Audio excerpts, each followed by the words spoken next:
What's up, y'all? It's Miss Kaniyah, and I just jumped off the porch with Dirty Glove Bastard. We outside every day like the weekend. We outside, just me and all my girlfriends. We outside, we don't. All right, y'all. So we got the beautiful Miss Kaniyah off the porch with us today. Period. Girl, I'm loving the drip. Like, we got Diesel off the porch. We got it. Period. You kept us. Are you like really into fashion? I'm really into fashion. Don't forget the loops. Don't forget the Balenci. Don't forget the Loewe. It's giving. Like, you came. It's giving. Now, I really want to talk to you about your upbringing because I know that you're from DC. Mm-hmm. So what would you say DC really teaches you as a woman? I feel it teaches you to be very, very headstrong, which is sometimes like not a good thing because sometimes you're too headstrong. But it's like you go through so much growing up, being from the city, and I'm from like the trenches, like for real. So it's completely different from like being from like, you know, like the suburbs or something like that. So I think it's just you gotta hold your own weight, right? And you gotta be like strong and like, you know. Yeah. Wow. Take us through that journey of what it was like for you growing up in an environment like that in DC. It was like, I feel like it was hard. Like, I feel like going through trying to figure out who you're trying to become, what you want, it was so many different ways you can go. Like, I was in a gang, you know what I'm saying? I had to figure out, like, is this what I want for my life, or do I want to be, like, a bad bitch, you know what I'm saying? Do I want to be, like, what do I want? Who do I want to become? And it's like you kind of go through all these different trials and tribulations. And our city is, like, it's real, like, how do I say it? It's, like, sections. So it's just like a lot. Like it's a lot of like peer pressure. It's a lot of just different vibes. Wow. Now, joining a gang as a woman, what is that experience like? And more so when it happened, was it your environment or was it more so like influences around you? I mean, I feel like joining the gang, one, you're not really like a woman around that time. You like a child. You're doing it because you want to look cool. You're doing it because you want to be accepted. Right. You know what I'm saying? Like when I was growing up, it wasn't all this cool shit. It wasn't all this fly shit. It was either like you ready to go, like you with a TTG, like you trained to go. That's what made you cool. They didn't care about bad bitches. It wasn't bad bitches when I was growing up. It was tough bitches. You know what I'm saying? So I feel like it's definitely like, that's how you became cool. You know what I'm saying? And you ain't know no better. Like I was probably like 13, you know? So just trying to figure myself out.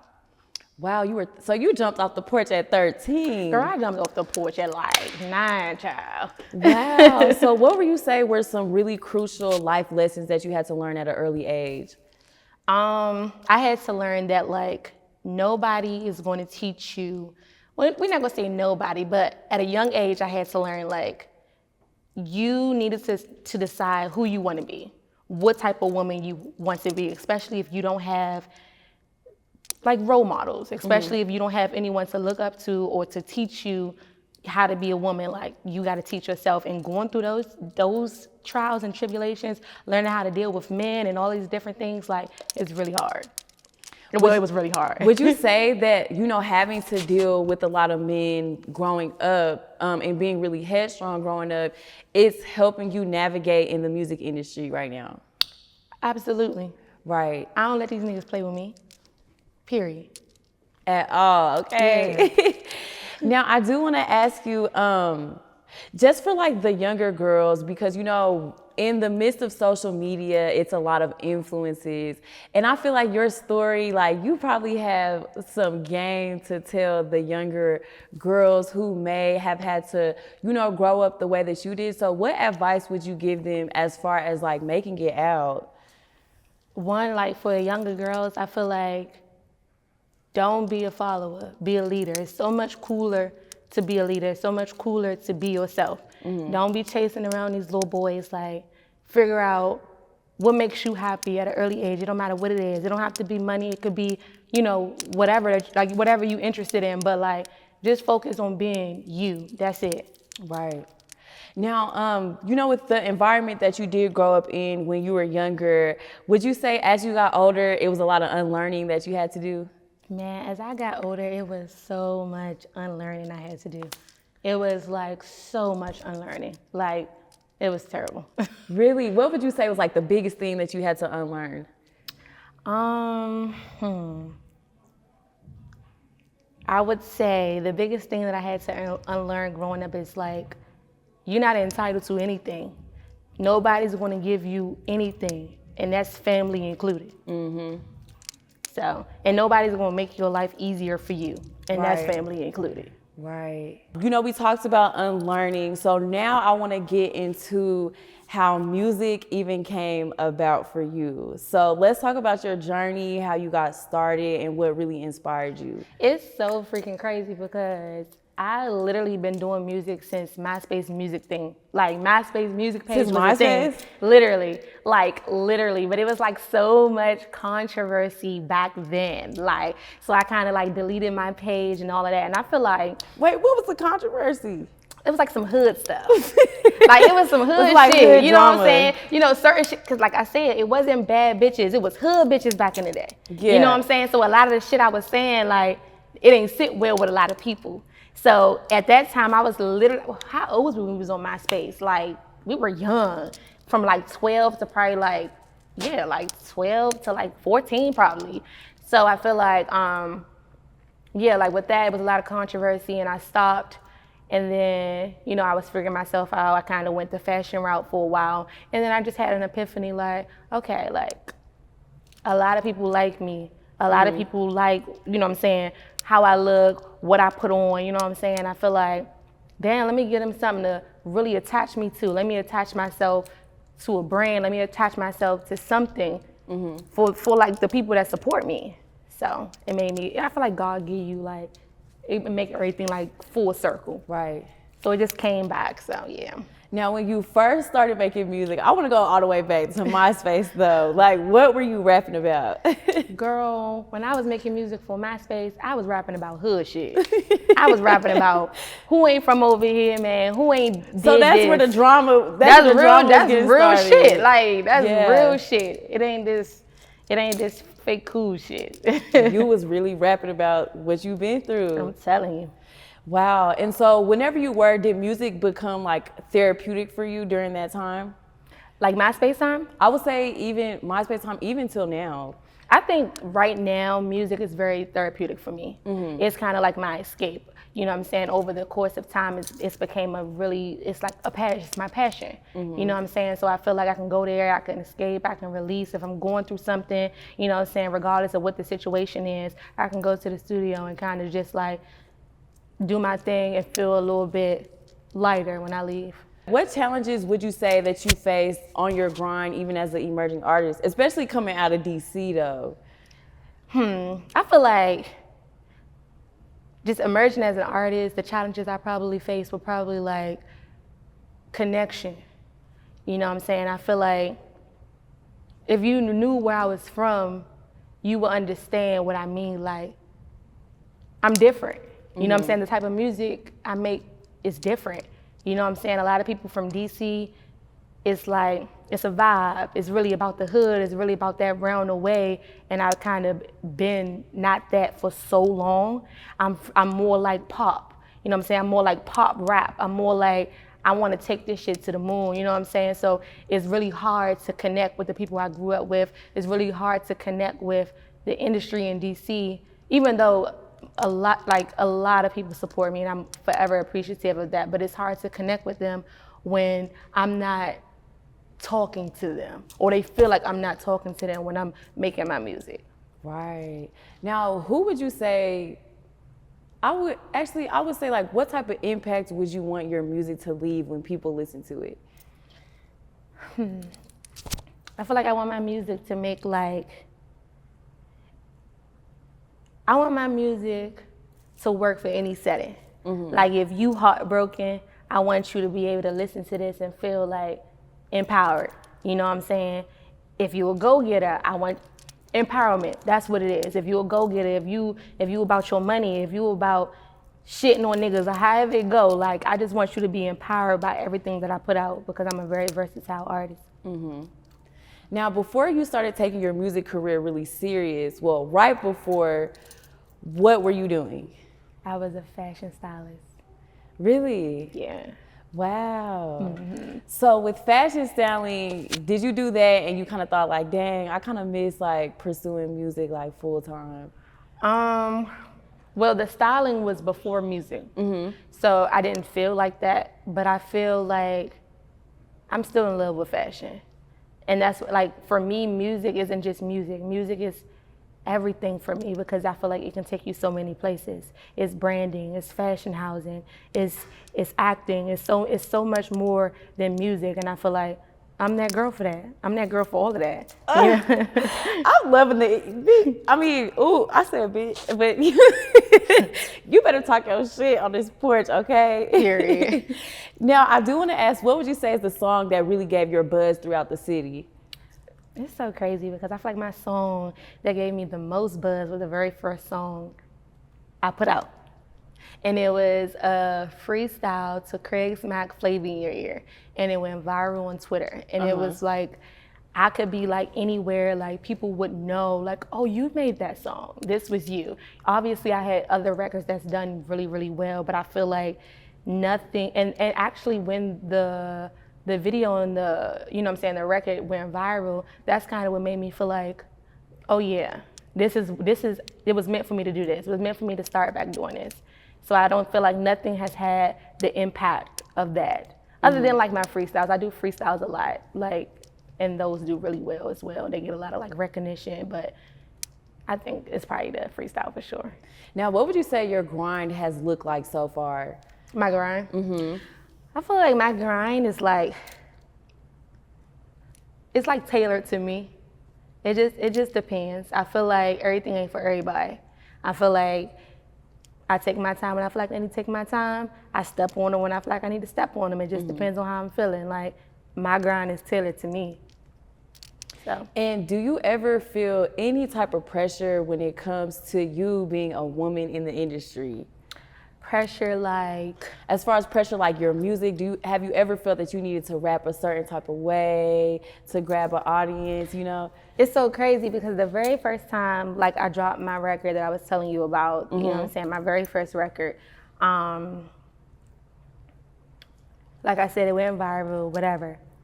After that, it was so many like people that's in our industry in DC that kind of, they wanted to manage me, they wanted to do this, you know how it be when they feel like somebody popping, but everybody wanted me to be somebody that I wasn't. And they also, and I wouldn't even say that I wasn't, I feel like I'm that person now, but they wanted me to grow in a way that's only natural. You know what I'm saying? It's when you're doing music and you're really serious about it and you're good at it, because I'm good at it. You know what I'm saying? I feel like it takes time to get to a certain point. You can't just hop from A to B. You have to, it's no shortcuts. You got to put in them 10,000 hours. Like, you really got to do that shit. So I feel like people wanted me to be this person straight out the gate just because something went viral, which really didn't make sense to me, because if this went viral, why you want me to go that way? So. I feel like just listening to you, like, I can tell, but you know, people that are truly different, when I say truly different, like, you see it on them, you can tell by how they talk, they walk, like, they carry the whole aura of like themselves. I feel like those people always have the hardest time, like, when it comes to breaking out as an artist, because they're not used to that. Yeah. And I just really want to know, like, what has been your motivation that no matter how people have tried to box you in, you've always managed to just break out and be successful with it? I feel like my motivation for kind of like not stopping and making like, I think it's really just, I know I'm good. I know I'm just as good as a lot of people that a lot of motherfuckers look up to or they listening to now, or maybe even better, you know what I'm saying? So I feel like it just gotta be heard by the right person. Right. You know what I'm saying? It took me a long time to get to the point to be like, you really good at this shit. Like, you know what I'm saying? Like, you can feel like you good, or you know how I go. It takes time to kind of really build that confidence and be like, nah, I'm not, it ain't nothing that's gonna waver how I feel, like, I'm that, like, period. You know what I'm saying? So I feel like wholeheartedly, I've really never met nobody that don't like me, that don't like my music, or don't feel like it's potential there. So it's kind of like, that's my motivation. Like, I know I'm good. Like, I hear the shit that come out, I can do better than that. Period. I know that's right. Now, I want to talk to you about your dynamic with Goonew. Rest in peace, Goonew. I got to interview him, and when I say he was the coolest, we was talking about Frank Ocean. Like, I was like, oh my God, I really like you. So just go into that dynamic and how the city was affected with the loss of him.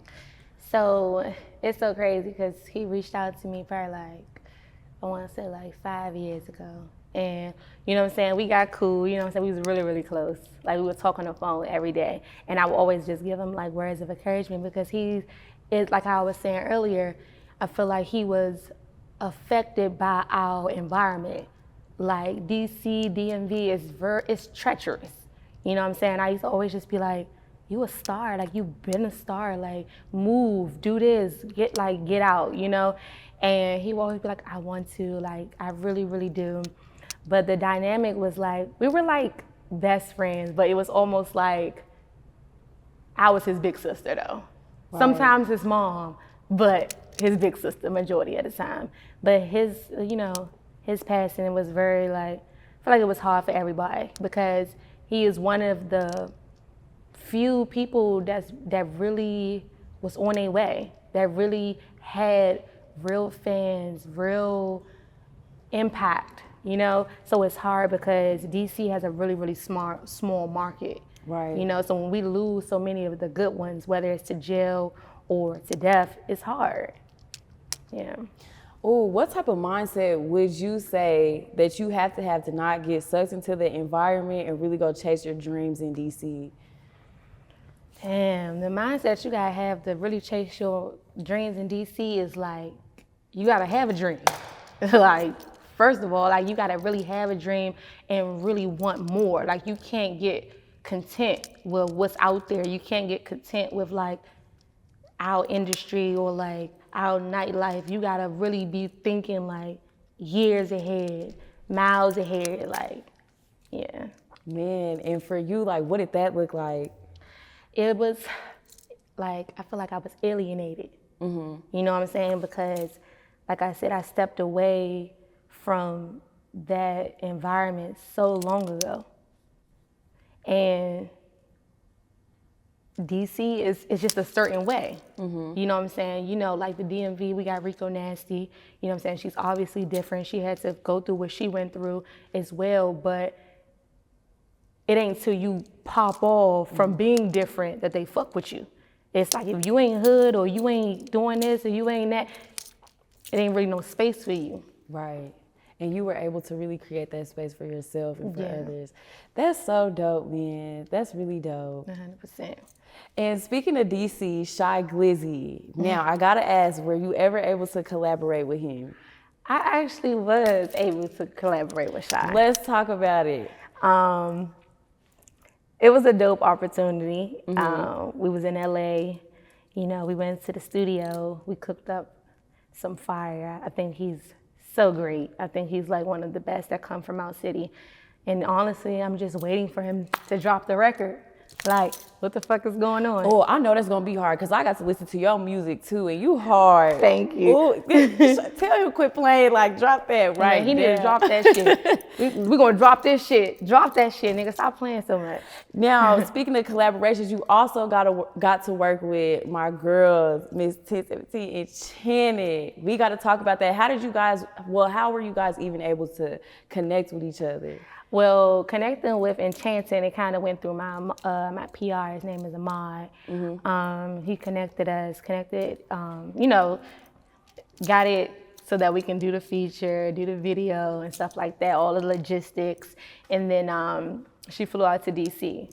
So that was actually like a really pretty dope experience. She was super cool, super down to earth. It was fun. Yeah, I would love to collaborate with her again.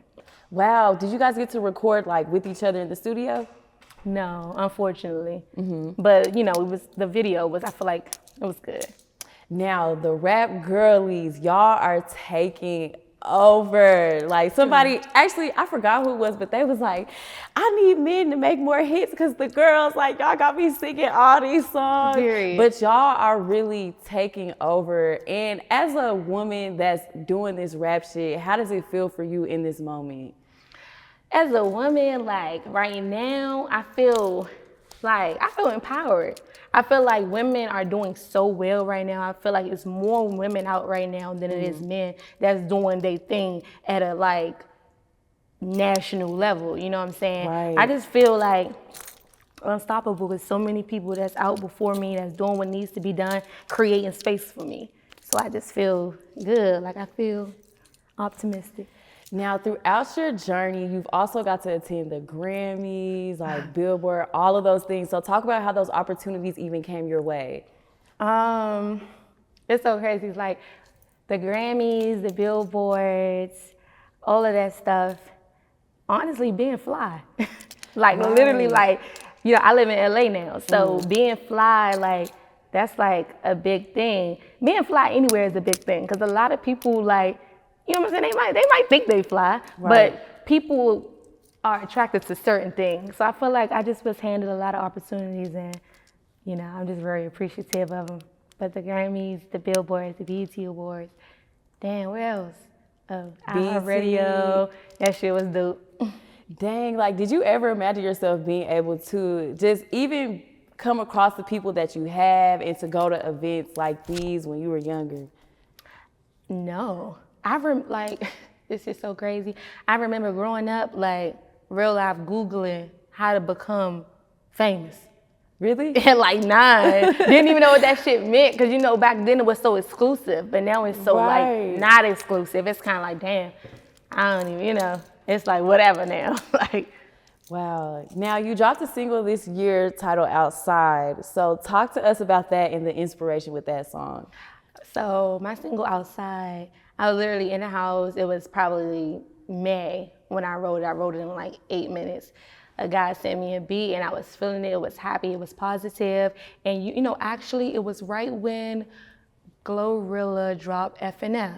And I said, you know what? I need to drop like the sister or the cousin to FNF because I love FNF. I be, what? Fuck nigga free for real. You hear me? Period. But I felt like, cause I'm guilty of that as well. We always putting out music like, fuck this nigga, fuck that. I feel like, let me give something that's positive, that girls can still feel like, let me put this shit on while we on our way to the club. Like, let us go get mimosas. Let me feel like a bad bitch without feeling like I gotta bring a nigga in this mix to make it feel like something. No, I'm just that bitch off the rip. And I'm happy. I'm having my way. Like, so that's literally where Outside came from. So I'm gonna put you on the spot, girl, because the last EP you dropped was Love It or Hate It. So when are we getting a new EP? Man, honestly, I don't even know.